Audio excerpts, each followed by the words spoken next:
Judith Williams, dwi'n reolwraig o'r ganolfan Bodorgan. Dwi'n trefnu bob ddim sy'n mynd ymlaen, bob dydd, rili, mae'n beth yma bob dydd.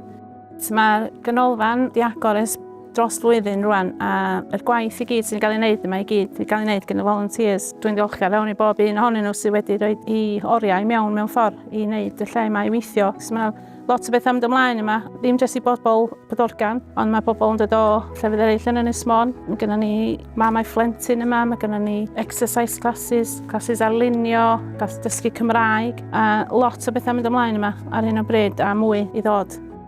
Mae Balch dy Brod i helpu ni lot yn y ganolfan y fama. Yn y misoedd dwytha, da ni wedi cael yr murlun tu allan efo'r gwahanol lyniau o'r ardal sydd yn dangos beth sy'n mynd ymlaen yma lle. Wedyn mae'r ganolfan wedi cael enw mewn ffordd, wedyn mae wedi helpu ni lot i gael y bobl i fewn yma.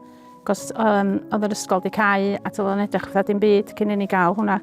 Da ni wedi cael prosiect arlunio gyn artist Phil Snow, 6 wsos o brosiect o hwnnw. Mae hwnnw i fyny yn ystafell 4 gyda ni. A wedyn, yn mis Awst, gafon ni gwyl Bodorgan sydd yn rhywbeth di Bodorgan rioed i gael o blaen, ac oedd o'n diwrnod da iawn. Dwi'n hoffi cwmni pobl, dwi'n hoffi wneud pethau i bobl. A mae yng nghymuned i'n meddwl lot i fi.